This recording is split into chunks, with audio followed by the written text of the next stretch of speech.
الحمدللہ والصلاة والسلام علی نبیہ وعلی آلہ واصحابہ اما بعد فاعوذ باللہ من الشیطان الرجیم بسم اللہ الرحمن الرحیم وجعلنا من بین ایدیہم سدا ومن خلفہم سدا فاغشیناہم فہم لا یبصرون وجعلنا اور بنائی ہم نے من بین ایدیہم سدا ان کے آگے دیوار ومن خلفہم سدا اور ان کے پیچھے دیوار. سدن کہتے ہیں دیوار کو. ایدیہم کا مطلب آگے اور خلف کا معنی پیچھے. تو اللہ کہتے ہیں ہم نے ان کافروں کے جو ہے آگے اور پیچھے دیوار کر دی ہے. فاغشیناہم فہم لا یبصرون پھر اوپر سے ڈھانک دیا. فاغشیناہم کا معنی ڈھانپ دینا کسی چیز کو. فہم لا یبصرون سو وہ کچھ نہیں دیکھتے ہیں، ان کو نظر ہی کچھ نہیں ہے. یہ ایک مثال دی اللہ نے کافروں کی کہ کافروں کی مثال ایسی ہے جیسے ایک آدمی کے جو ہے نا آگے کچھ نظر آتا ہو نہ پیچھے نظر آتا ہو اور اوپر سے بھی اس کو جو ہے نا بالکل بند کر دیا ہو تو وہ اچھے بھلے کو دیکھ ہی نہیں سکتا ہے. تو اللہ فرماتے ہیں ان کافروں کا بھی یہی حال ہے کہ آپ ان کو جتنی بھی دعوت دیں، جتنے بھی ان کو جو ہے دین کی باتیں بتائیں، ان پہ اثر نہیں کرے گا، کیونکہ ان کی مثال اسی آدمی کی طرح ہے کہ ان کی ہر طرف ان کو اچھائی نظر بالکل نہیں آتی ہے. اس آیات کا جو ہے ایک بہت بڑا فائدہ بھی ہے، ایک وظیفہ ہے اس آیات کا. جب اللہ کے نبی صلی اللہ تعالیٰ علیہ وسلم کے خلاف کافروں نے ایک میٹنگ کی اور اس میں یہ فیصلہ ہوا کہ ہم جو ہے ہر قبیلے سے ایک نوجوان کو لیں گے اور آج کی رات محمد مصطفیٰ صلی اللہ تعالیٰ علیہ وسلم کے نور کو بجھا دیں گے. اس قصے کو ختم کر دیں گے جو روز روز ہمارے کانوں میں یہ پڑتا ہے کہ تمہارے بت کچھ نہیں کر سکتے. تو اب اس معاملے کو ختم ہی کرنا ہے. تو ہر قبیلے سے ایک نوجوان تلوار سمیت یعنی اسلحہ سمیت آ کر نبی پاک صلی اللہ علیہ وسلم کے گھر مبارک جس میں آپ آرام فرما رہے تھے اس کے چاروں طرف وہ بیٹھ گئے اور انہوں نے کہا یہ نکلے گا، آخر صبح ہوتے ہی یہ نکلے گا. جب یہ نکلے گا تو ہم ایک دم اس پہ جھپٹ پڑیں گے اور نعوذ باللہ ان کو قتل کر دیں گے. اب 100 قبیلوں سے کون بدلہ لے گا؟ 100 قبیلوں سے کون لڑے گا؟ ہر قبیلے کا ایک نوجوان تھا تو 100 قبیلوں سے لڑنا تو مشکل ہے. تو لہٰذا ہم ان کو جو ہے نا کچھ بنو ہاشم کو کچھ دیت وغیرہ کچھ اونٹ وغیرہ دے کے معاملے کو رفع دفع کر دیں گے اور معاملہ بھی ختم ہو جائے گا. اب انہوں نے 100 نوجوانوں کو جمع کیا، نبی پاک صلی اللہ علیہ وسلم کے گھر کے چاروں طرف محاصرہ کیا اور اللہ کے نبی صلی اللہ علیہ وسلم کو سارا علم بذریعہ وحی ہو گیا کہ اب آپ کے ساتھ کیا ہو رہا ہے. اللہ کے نبی صلی اللہ علیہ وسلم گھر سے نکلے اور اسی آیات کو پڑھتے ہوئے وہ جاننا آپ نے ہاتھ میں نا مٹھی کے اندر آپ نے کچھ مٹی لی اور آپ اس کو نا ہاتھ میں پکڑ کے آپ نے کافروں کی طرف پھینکی اور فرمایا وَجَعَلْنَا مِن بَيْنِ أَيْدِيهِمْ سَدًّا وَمِنْ خَلْفِهِمْ سَدًّا فَأَغْشَيْنَاهُمْ فَهُمْ لَا يُبْصِرُونَ. یہ پڑھتے پڑھتے آپ وہاں سے گزرے، کافروں کو آپ نظر ہی نہ آئے کہ کون گھر سے کب نکلا اور کہاں گیا، کچھ بھی نظر نہ آیا. صبح کو دیکھا کافر ابھی تک تو کوئی نکلا ہی نہیں. جب دروازہ کھول کے دیکھا تو اندر بستر پر حضرت علی کرم اللہ وجہ الکریم تھے. پوچھا محمد کہاں؟ کہ وہ تو رات کو نکل گئے، تمہارے سروں پہ خاک ڈالتے ہوئے وہ تو چلے گئے. انہوں نے اپنے سروں پہ ہاتھ مارا تو سروں میں خاک پڑی ہوئی تھی. تو وہ حیران ہو گئے کیسے چلے گئے؟ انہوں نے کہا بس وہ چلے گئے. تو یہ آیات پڑھتے ہوئے اللہ تعالیٰ نے ان کے چہرے ان کے جو ہے اللہ تعالیٰ نے ان کے ہر طرف کان ناک سب کچھ بند کر دے، کچھ بھی نظر نہ. ہم ایک جگہ جا رہے تھے، جب ہمارے ملک کے حالات بڑے خراب تھے، ہر جگہ چیک پوسٹ اور چیکنگ یہ وغیرہ. تو ہم ایک جگہ جا رہے تھے سفر میں، ہمارے ساتھ ایک ساتھی تھے، ان کا آئی ڈی کارڈ نہیں بنا ہوا. ایک چیک پوسٹ پہ فوجی جوانوں نے گاڑی روکی، انہوں نے کہا بھائی جو ہے تلاشی دو. اب اس کے پاس آئی ڈی کارڈ نہیں تھا اور آئی ڈی کارڈ جس کے پاس نہیں ہوتا وہ پکڑا جاتا تھا. اب وہ بڑا پریشان ہوا.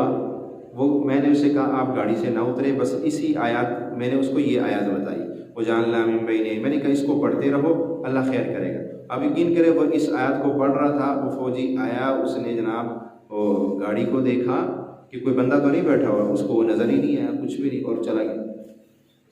تو یہ آپ کو کسی بھی دشمن کا ڈر ہو، خوف ہو، فلاں بندہ مجھے نقصان پہنچائے گا، یا فلاں بندے آپ کو کسی نے دھمکی دی کہ میں آپ کو مار دوں گا، یہ کسی افسر سے یا کسی کہیں پر ایسا کوئی آپ کے لیے کوئی مشکل پرابلم ہے اور آپ کو اپنے جان کا خطرہ ہے، تو آپ اس آیت کو پڑھے، دشمن اندھا ہو جائے گا، آپ کو نظر ہی نہیں آئے گا، وہ آپ کو دیکھ ہی نہیں سکے گا۔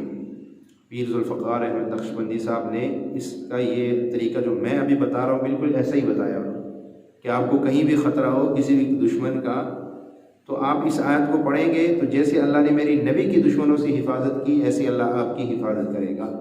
اس آیات کا جو ہے اس کی تاثیر وہی ہے جو اس وقت تھی، لیکن یقین سے کوئی آدمی پڑھے تو جب بھی آپ کو ایسی مشکل ہو، پریشانی ہو اور دشمن کا خطرہ ہو، آپ کو کوئی جانی نقصان دینا چاہ رہا ہو، آپ یہ آیت پڑھیں، وَجَعَلْنَا مِن بَيْنِ أَيْدِيهِمْ سَدًّا وَمِنْ خَلْفِهِمْ سَدًّا فَأَغْشَيْنَاهُمْ فَهُمْ لَا يُبْصِرُونَ، تو اللہ تعالیٰ آپ کی حفاظت فرمائیں گے۔ آگے اللہ فرماتے وَسَوَاءٌ عَلَيْهِمْ، برابر ہے ان پر، أَنذَرْتَهُمْ، کیا آپ ان کو ڈرائے، أَمْ لَمْ تُنذِرْهُمْ، یا نہ ڈرائے۔ انذر ينذر انذارا، اس کا مطلب ہے ڈرانا۔ تو اللہ کہتے ہیں کہ یہ اس میں جو ہے نا، آپ چاہے ان کو ڈرائے یا نہ ڈرائے، ان کے لیے ڈرانا نہ ڈرانا ایک جیسا ہے، اور برابر ہے ان کو کہ تو ڈرائے، انذرتہم ام لم تنذرہم، یا نہ ڈرائے، لا یؤمنون، یہ ایمان نہیں لائیں گے۔ یہ بات ثابت ہو چکی کہ یہ ایمان لانے والے نہیں ہیں، کیونکہ ان کے مقدر میں گمراہی لکھ دی گئی ہے، ان کے مقدر میں گمراہی لکھ دی گئی ہے، وہ ازل سے نہیں لکھی تھی بلکہ انہوں نے خود اختیار کی۔ اللہ تعالیٰ انسان کو جو ہے اختیار دیتا ہے۔ فرمایا حق تعالیٰ نے کفر، ایمان اور جنت اور دوزخ کے دونوں راستوں جو ہے وہ انسان کے سامنے کر دیے، اور ایمان کے دعوت کے لیے انبیاء اور کتابیں بھی اللہ تعالیٰ نے بھیج دیے۔ پھر جو ہے انسان کو یہ اختیار بھی دے دیا، یہ سب کچھ کر دیا، انبیاء کو بھیجا، کتابوں کو بھیجا، پھر انسان کو یہ اختیار بھی دے دیا کہ وہ اپنے بھلے اور برے کے پہچان کر کے راستے کو اختیار کر لے۔ تو جو بد نصیب نہ غور و فکر سے کام لے، نہ دلائل قدرت میں غور کرے، نہ انبیاء کے دعوت پہ جو ہے وہ کان دھرے، نہ اللہ کی کتاب میں غور و تدبر کرے، تو اس نے اپنے اختیار سے جو راہ اختیار کر لی تو حق تعالیٰ اسی کی سامان اس کے لیے جمع فرمائے۔ اب ایک آدمی کو آپ سمجھا رہے ہو کتابیں بھیج کر، نبیوں کو بھیج کر، اس کے باوجود بھی نہ وہ کان لگا کے سنتا ہے، نہ وہ غور و فکر کرتا ہے، بس اس کی ایک دھن ہے کہ میں نے گمراہ والے راستے پہ چلنا ہے۔ تو اللہ کہتا ہے جب تو نے خود ہی اپنے طاقت سے، جب کہ میں نے تجھے اختیار بھی دیا کہ تو چاہے اچھے راستے کو اختیار کر لے اور چاہے برے، ایک طرف پانی ہے ایک طرف آگ ہے، ایک آدمی آگ میں چھلانگ لگانے کی کوشش کر رہے، آپ بندے بھیج کے اس کو سمجھا رہے، اس کو آوازیں دے رہے ہو، بھائی آگ ہے، مر جائے گا، تباہ ہو جائے گا، آنے والے بھی اس کو کہہ رہے بھائی آگ جل رہی ہے، تباہ ہو جائے گا، وہ کہتے ہیں نہیں میں نے آگ میں کودنا ہے، وہ تمہاری بات ہی نہ سنے، تمہاری طرف توجہ ہی نہ کرے، تو تم کہتے ہو پھر جاؤ آگ میں گرو۔ جب انہوں نے خود گمراہی قبول کر لی، اللہ نے کہا ٹھیک ہے اب تمہارے لیے یہی راستہ ہے اور اسی میں جو ہے تمہیں اب آگے بڑھاتا جاؤں گا۔ تو اس لیے فرمایا وَسَوَاءٌ، اچھا جب ان کے حق میں ڈرانا نہ ڈرانا ایک جیسا ہے تو پھر دعوت دینے کی کیا ضرورت تھی؟ تو امام رازی رحمۃ اللہ تعالیٰ نے اپنے تفسیر میں فرمایا اللہ تعالیٰ نے وَسَوَاءٌ عَلَيْهِمْ کہا، وَسَوَاءٌ عَلَيْكَ نہیں کہا کہ تجھ میں برابر ہے ان کو، نہیں، فرمایا ان پہ برابر ہے کہ تو اگر ان کو دعوت دے گا، ان کو ڈرائے گا تو تجھے تو ثواب ملے گا، ان کو ڈرانے سے کوئی فائدہ نہیں ہوگا، لیکن ثواب میں کمی نہیں ہوگی۔ ہم اگر ایک آدمی نماز نہیں پڑھتا ہے، ہم کہتے ہیں یار پڑھتا ہی نہیں، اس کو بتانے کی کیا ضرورت ہے، نہیں، وہ پڑھے نہ پڑھے، آپ جب اسے نماز کا کہو گے آپ کو ثواب ملے گا۔ ایک آدمی روزہ ہی نہیں رکھتا ہے لیکن آپ اس کو کہو نہیں بھائی روزہ رکھ لے، اللہ کا حکم ہے، آپ کو پتہ یہ رکھے گا نہیں، نہ رکھے، اس نے گمراہی اختیار کی ہوئی ہے، وہ اسی راہ پہ چل رہے، آپ تو اس کو دعوت دیں پر آپ کو دعوت کا اجر ملے گا۔ اس لیے فرمایا کہ دعوت دینے یعنی ڈرانے نہ ڈرانے کا فائدہ کافروں کو تو نہیں ہے پر میرے نبی کو اس کا اجر ضرور ملے گا۔ انما تنذر، تو ڈر سنائے، من، اس شخص کو اتبع الذکر، جو اتباع کرتا ہے نصیحت کی، آپ کی بات کی، وخشی الرحمن، اور ڈرتا ہے رحمان سے، بالغیب، بن دیکھے۔ آپ کی نصیحت کافروں کو کوئی فائدہ نہیں دے گی پر اس شخص کو آپ کی نصیحت ضرور فائدہ دے گی جو کیا کرتا ہے اتبع الذکر، جو اتباع کرتا ہے قرآن کی یا آپ کی، وخشی الرحمن، اور ڈرتا ہے رحمان سے، بالغیب، بن دیکھے، اللہ کو دیکھا نہیں ہے لیکن ڈرتا ہے، جھوٹ بولوں گا پکڑ ہو جائے گی، گناہ کروں گا پکڑ ہو سکتی، غلط کروں گا پکڑ، ابھی اس نے اللہ کو نہیں دیکھا، اللہ کون ہے کہاں رہتے دیکھا نہیں ہے لیکن ڈر ہے، بالغیب، اس کو کہتے ہیں ایمان بالغیب، اور یہی قابل قبول۔ تو اللہ کہتے ہیں اس طرح آدمی جو ہوگا اس کو آپ کی باتیں بڑا نفع دے گی، بڑا فائدہ دے گی۔ تو فرمایا انما تنذر، تو ڈر سنائے، من، اس شخص کو، اتبع الذکر، جو چلے ذکر پر یا جو چلے سیدھے راہ پر، وخشی الرحمن، اور ڈرے رحمان سے، بالغیب، بن دیکھے، فبشرہ بمغفرت واجر کریم، سو اس کو خوشخبری دے دے، فبشرہ، بشر کا مطلب خوشخبری دینا، تو فبشرہ، اس کو خوشخبری دے دے، بمغفرت، مغفرت کے ساتھ، واجر کریم، اور اجر کریم یعنی ایسے ثواب کے ساتھ جو عزت والا ہے۔ تو جو آدمی آپ کی بات کو مانے گا، اس پہ چلے گا، اللہ کہتا ہے اگر آپ کی بات کو مان کے جو چلتا ہے تو پھر اس کو خوشخبری سنا، کس چیز کی؟ اس کو خوشخبری سنا دے کہ اللہ تجھے معاف کر دے گا اور تجھے اللہ اجر کریم، عزت والا اجر عطا فرمائے گا۔ انا نحن نحیی الموتى، یہاں پہ اللہ فرماتے کافر انکار کیا کرتے تھے کہ مرنے کے بعد کوئی ہم نے زندہ نہیں ہونا، کوئی زندگی موت نہیں ہے، یہ ایسے ہی معاملہ سارا ختم ہو جائے گا۔ اللہ فرماتے نہیں، انا نحن نحیی الموتى، ہم ہی ہیں جو زندہ کرتے ہیں الموتى، مردوں کو۔ ہم کیا ہے؟ نحن کا مطلب، نحن جمع کی ضمیر ہے، اس کا ترجمہ ہے ہم سب، یعنی ہم، اللہ فرما رہے انا، بے شک، نحن، ہم، نحیی کا مطلب زندہ کرنا، الموتى، مردوں کو، ہم ہی زندہ کرتے ہیں مردوں کو، وَنَكْتُبُ مَا قَدَّمُوا، اور ہم ہی لکھتے ہیں ما قدموا، جو آگے بھیج چکے ہیں، وَآثَارَهُمْ، اور جو نشان پیچھے رہ گئے، ہم سب کچھ لکھتے ہیں، جو کافر جو آپ دنیا میں کر رہے ہو، چاہے جو دنیا میں برا کر رہے ہو اچھا کر رہے ہو، جو آپ آگے نیکی بیچ رہے ہو وہ بھی اللہ کہتا ہے میں لکھ دیں۔ قیامت کے دن جب اعمال نامہ سامنے آئے گا اور ان بندے کے سارے زندگی کے اعمال اس کے سامنے کر دیے جائیں گے تو وہ کہے گا مالی ھذا الکتاب لا یغادر صغیرۃ ولا کبیرۃ، کیا ہو گئے اس اعمال نامے کو، اس کتاب کو، کہ نہ اس نے چھوٹی بات چھوڑی نہ بڑی، چھوٹی چھوٹی بات ایسے لا یعنی میں کرتے کوئی بات کی وہ بھی لکھی ہوگی، بڑے سے بڑا گناہ بھی لکھا ہوگا۔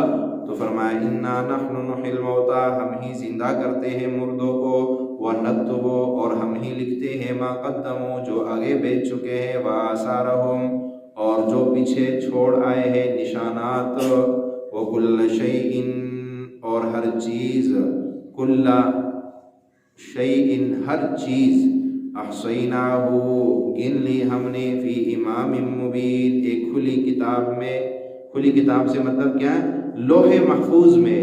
ہم نے زندگی کا، انسان زندگی میں جو کچھ کرتا ہے وہ سب کچھ ہمارے ہاں محفوظ ہے، اس سے جو ہے انسان کبھی جو ہے وہ انکار نہیں کر سکے گا۔ وآثارہم، فرمایا جس طرح ان کے کیے ہوئے اعمال لکھے جاتے ہیں اسی طرح ان کے آثار بھی لکھے جاتے ہیں۔ بندے جو عمل کرتا ہے اللہ وہ بھی لکھتا ہے، لیکن بندے کے آثار کو بھی لکھا جاتا ہے۔ آثار کس کو کہتے ہیں؟ فرمایا آثار سے مراد اعمال کے وہ ثمرات اور نتائج ہیں جو بعد میں ظاہر ہوتے ہیں اور باقی رہتے ہیں۔ مثلا کسی نے لوگوں کو دین کی تعلیم دی، دینی احکام سکھائے، ٹھیک ہے، یا اس نے کوئی کتاب لکھ دی، دینی کتاب لکھ دی، کوئی تصنیف کی ہے، اور اس کے مرنے کے بعد لوگ اسے نفع اٹھا رہے ہیں۔ اب یہ اپنے پیچھے آثار چھوڑ کے آیا، لوگوں کو ساری زندگی واعظ و نصیحت کرتا رہا، اچھی باتیں بتاتا رہا، اب اس کے مرنے کے بعد لوگ اس کے باتوں کو سنیں گے، اس سے فائدہ اٹھائیں گے۔ اب پیچھے زمانے میں تو صرف تصنیف سے ہی فائدہ اٹھایا جا سکتا تھا، یا کوئی آپ سے سن کے یاد کرتا تھا پھر آگے وہ پھیلاتا تھا تو فائدہ اٹھائے۔ اب تو بڑا آسان ہو گیا، اب تو جناب یہ میڈیا کا دور ہے، اب یہ ہمارے جو بیان ریکارڈ ہو رہا ہے، اب یہ پتہ نہیں 20 سال 10 سال 30 سال 50 سال بعد بھی اس کو کوئی سنے گا تو اس کا فائدہ ہمیں ہوگا، اس کا نفع۔ یہ اس کو کہتے ہیں آثارہم، یہ نشانات ہیں۔ آپ نے کوئی نیکی کی، آپ نے مسجد بنوائی ہے، اب آپ اس دنیا سے چلے گئے آپ کے جانے کے بعد اس مسجد میں کوئی جو بھی نماز پڑھیں گے سب کا ثواب آپ کو ملتا رہے گا۔ آپ نے کسی کو نیک کام پہ لگا دیا، بھائی یہ نیک کام کرو، اور اگلے دن آپ فوت ہو گئے، اب وہ لگ گیا اس نیک کام پہ، نماز پہ، روزے پہ، کسی بھی نیک عمل پہ لگ گیا، اب آپ مر گئے، آپ قبر میں ہیں، لیکن ثواب آپ کو مل رہا ہے۔ آپ کہو گے یا اللہ میری تو نمازیں اب ختم، یہ نمازوں کا ثواب آج مجھے کہاں سے ملا، یہ اتنے قرآن کا ثواب مجھے کہاں سے ملا؟ تو اللہ فرمائے کہ تو نے دنیا میں ایک مدرسہ بنوایا تھا، اور تیرے مرنے کے بعد اس مدرسے میں بھی بچے پڑھ رہے ہیں، قرآن حفظ کر رہے ہیں، اور وہ جو پڑھتے ہیں اس کا ثواب تجھے دیا جا رہا ہے۔ کیوں؟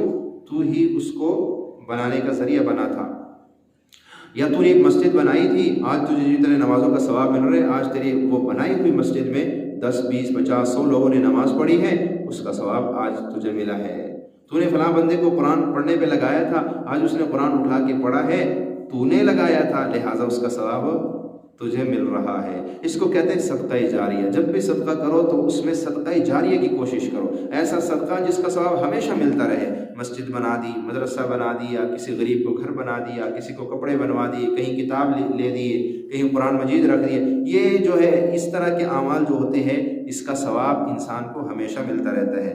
اور فرمایا کہ یہ تو نیک عمل ہے، اگر کوئی برا عمل کر کے جاتا ہے، کوئی ایسا غلط رسم و رواج کا جو ہے ابتدا کر کے جاتا ہے کہ اس کے مرنے کے بعد بھی وہ رواج چل رہی ہے، وہ رسم چل رہی ہے، تو اب اس کا جو ہے نا گناہ۔ اب جیسے ہمارے میواتیوں میں وہ کہتے ہیں جی گاڑی دو، یہ موٹر سائیکل دو، فلاں، یہ نہیں جہیز کے نام۔ اب یہ جہیز کی بنیاد جو ہے اب تو جناب اس کے بغیر شادی نہیں کریں گے، گاڑی نہیں دو گے، گاڑی کے بغیر شادی نہیں کریں گے۔ اب یہ غلط رسم ہے، غریب کے لیے ایک بہت بڑی مصیبت کھڑی کر دی ہے، غریب آدمی اب شادی نہیں کر سکتا۔ یہ اکیلا یہاں پہ نہیں، ہر معاشرے میں مختلف قسم کے شادیوں میں رسم و رواج کیے جاتے ہیں، اور اس کو جو ہے وہ بہت اہمیت دی جاتی ہے۔ اگر کوئی آدمی نہ کرے اس کو تو اس کو تانے دیے جاتے ہیں، دیکھ فلاں نے یہ کام نہیں کیا، فلاں نے تو گھڑی نہیں دی، فلاں نے تو گھر نہیں دیا، فلاں نے تو یہ نہیں کیا، یہ تانے دیے جاتے ہیں۔ اب یہ برے طریقے ہیں، یہ برے طریقے کی بنیاد جس نے رکھی ہے ساری زندگی اس کا گناہ اسی کے سر پڑتا رہے گا۔ اس لیے اب اسے ایک اور مسئلہ واضح ہو گیا، موبائل کا دور ہے، فیس بک پر، واٹس ایپ پر، یوٹیوب پر آپ کوئی غلط ویڈیو دیکھتے ہو، کوئی غلط قسم کے گانے یا فلمیں، اور آپ آگے شیئر کر دیتے ہو۔ اب آپ نے تو ایک کلک کیا، لیکن آپ کو پتہ ہے آپ کے کلک کرنے کی وجہ سے آپ کے لیے برے اعمال کا دروازہ کھل گیا۔ جتنے لوگ اس ویڈیو کو دیکھیں گے اس کا گناہ آپ کے سر پڑے گا، جتنے لوگ آپ کے شیئر کیے ہوئے گانے کو سنیں گے اس کا گناہ آپ کے سر پڑے گا، جتنے لوگ غلط قسم کی تصویر آئی، لڑکی کی، عورت کی تصویر آئی اور آپ نے آگے شیئر کر دی گروپوں میں یا فیس بک پر اس طرح کے، اب اس عورت کی تصویر کو جتنے لوگ دیکھیں گے گناہ میں مبتلا ہوں گے، اس کا گناہ آپ کے سر پڑے گا۔ اب آپ چاہے جنت کما لو یا برائی کما لو، اس لیے موبائل پر، فیس بک پر کوئی غلط قسم کی چیز شیئر نہ کیا کریں۔ آپ کو پتہ نہیں آپ اپنے لیے برائی کا اکاؤنٹ کھلوا کے جا رہے ہو۔ وَنَكْتُبُ مَا قَدَّمُوا وَآثَارَهُمْ، اللہ کہتے ہیں ہم سب کچھ لکھتے ہیں، جو چھوڑ کے آؤ گے وہ بھی۔ ایک آدمی نے غلط قسم کا چینل بنایا ہوا ہے، یوٹیوب کا چینل اس کا بنا ہوا ہے، اور اس میں وہ بےہودہ قسم کے ویڈیوز دے رہے، بےہودہ قسم کی چیزیں دے رہے، چلو آج وہ پیسے کما رہے، جب اس کی آنکھ بند ہوگی اس کو جتنے لوگ دیکھیں گے اس کے قبر میں اچھی ٹکائی ہوگی پھر کہ یہ کام کیوں کر کے آیا۔ اس لیے اچھے اعمال، آپ یوٹیوب، فیس بک، موبائل استعمال کرتے ہو، اس میں بیانات سنو، ان کو آگے شیئر کرو، دعائیں، ایسی اچھی چیزیں تاکہ آپ کے لیے بھی صدقہ جاریہ بن جائے۔ تو یہ ہے، اور فرمائے اسی طرح برے اعمال جن کے برے اثرات اور آثار دنیا میں باقی رہیں گے، مثلا ظالمانہ قوانین جاری کر دیے یا ایسے ادارے قائم کر دیے جو انسانوں کے اعمال اور اخلاق کو خراب کر دیتے ہیں، یا لوگوں کو کسی غلط اور برے راستے پر ڈال دیا، تو جہاں تک اور جب تک اس عمل کے برے نتائج اور وہ مفاسد وجود میں آتے رہیں گے اس کے نامہ اعمال میں وہ لکھتے جا رہے ہوں گے۔ تو برے اعمال کا دروازہ کھولا تو اس کا گناہ آپ کو پھر ملتا رہے گا۔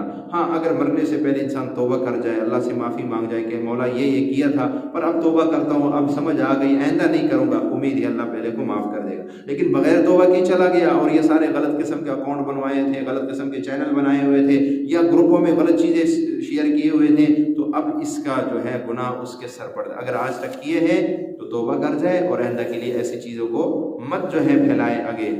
کیوں؟ اللہ کے نبی نے فرمایا من سن سنتا حسنتا فلہ اجرہا واجر من عمل بها من بعدہ، کہ جس شخص نے کوئی اچھا طریقہ جاری کیا تو اس کا ثواب اس کو ملے گا، اور جتنے آدمی اس طریقہ پر عمل کریں گے ان کا بھی ثواب اس کو ملے گا۔ آپ کی ایجاد کیے ہوئے اچھے طریقے پر جتنے لوگ عمل کریں گے آپ کو ثواب آپ کے کھاتے میں ڈالا جائے گا، آپ کو ثواب ملے گا، بغیر اس کے کہ ان عمل کرنے والوں کے ثواب میں کوئی کمی آوے، ان کے ثواب میں بھی کمی نہیں آئے گی، آپ کو بھی اللہ ثواب دے گا۔ وَمَن سَنَّ سُنَّةً سَيِّئَةً كَانَ عَلَيْهِ، فرمایا جو آدمی جس آدمی نے برا طریقہ جاری کیا تو اس کو اس کا گناہ ہوگا، اور جتنے آدمی جب تک اس برے طریقے پہ عمل کریں گے یا عمل کرتے رہیں گے ان کا گناہ بھی اس کو ہوتا رہے گا، بغیر اس کے کہ عمل کرنے والوں کے گناہوں میں کمی آوے، ان کے گناہوں میں کمی نہیں آئے گی، اس کو فری میں گناہ ملتا جائے گا۔ تو اس لیے کوئی بھی قدم، کوئی بھی عمل ایسا نہ کرے کہ آپ کو بعد میں پچھتاوا ہو، آپ کو بعد میں ندامت ہو۔ اس لیے یہ دور ایسا چل رہا ہے کہ اس دور کے اندر ہم برے اور اچھے کی تمیز نہیں کرتے۔ اب فیس بک دیکھ رہے، کوئی گندی تصویر آ گئی، کوئی گندی ویڈیو آ گئی، کوئی گانے کچھ وہ شیئر کرتے جاتے ہیں دوستوں کو خوش کرنے کے لیے۔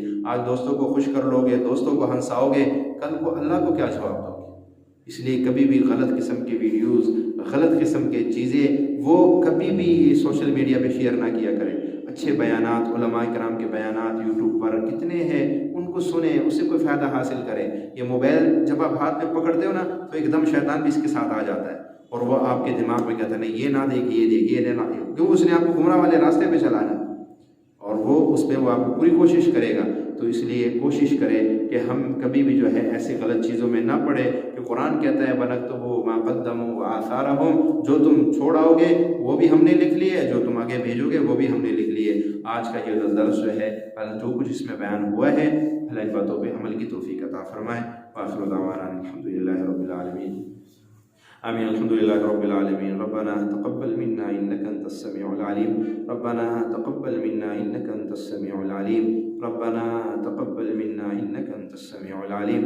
وصلى الله على النبي الكريم وعليه وأصحابه أجمعين برحمتك يا أرحم الراحمين.